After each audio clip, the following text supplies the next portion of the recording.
Free GNM course বা BSc নাৰ্ছিঙৰ course কৰিব বিচাৰে তেতিয়াহ'লে এই ভিডিঅ'টো চাওক। তো ইয়াতে IOCL নাৰ্ছিং এডমিশ্যন আৰম্ভ হৈ গৈছে। ইয়াতে পোষ্টসমূহ হ'ল BSc নাৰ্ছিং আৰু GNMৰ। টোটেল 30টা চিট আছে BSc নাৰ্ছিং আৰু GNMৰো। তো 24-25 টোটেল বয়স মানে বছৰ 4 বছৰ BSc নাৰ্ছিং আৰু GNMৰ বাবে 3 বছৰ কৰিব লাগিব আপোনালোকে। তো অইল ইণ্ডিয়াৰ পৰা দিছে, অনলাইন হ'ব আপোনালোকৰ এপ্লিকেশ্যন। তো ইয়াত আপোনালোকে BSc নাৰ্ছিঙতো চাব পাৰে। 30টা চিট আছে, তাৰে আনৰিজাৰ্ভড আছে 14টা, EWS 3টা, SC 2টা, ST 3টা আৰু OBC NCLৰ 8টা চিট আছে। তো ডিউৰেশ্যন 4 বছৰ। আপোনালোকৰ কিমান কোৱালিফিকেশ্যন লাগিব এইটো চাব পাৰে আপোনালোকে। এতিয়া GNMটো চাব পাৰে, 30টা চিট আছে। তো কেটেগৰীসমূহ চাব পাৰে আপোনালোকে। আনৰিজাৰ্ভড 14টা, EWS 3টা, SC 2টা, ST 3টা। তো এইটো ডিউৰেশ্যন 3 বছৰ, GNMটো 3 বছৰ ডিউৰেশ্যন। তো ইয়াতে আপোনালোকৰ কোৱালিফিকেশ্যন দিছে। BSc নাৰ্ছিঙৰ বাবে আপোনালোকে HS মানে হাই ছেকেণ্ডেৰী ছায়েন্সত পাছ কৰিব লাগিব আৰু 50% মাৰ্কছ থাকিব লাগিব।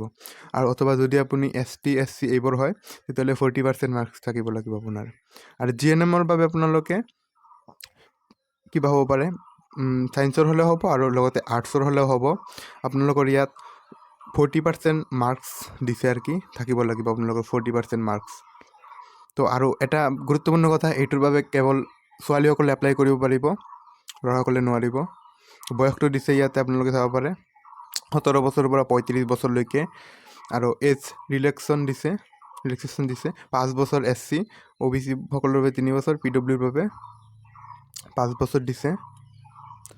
তো ইয়াতে আৰু কিমান টকা লাগিব সেইবোৰ অলপ চলপ দিয়া আছে, এইটো চাব পাৰে আপোনালোকে। এইটো আপোনালোকৰ এটা এক্সাম হ'ব।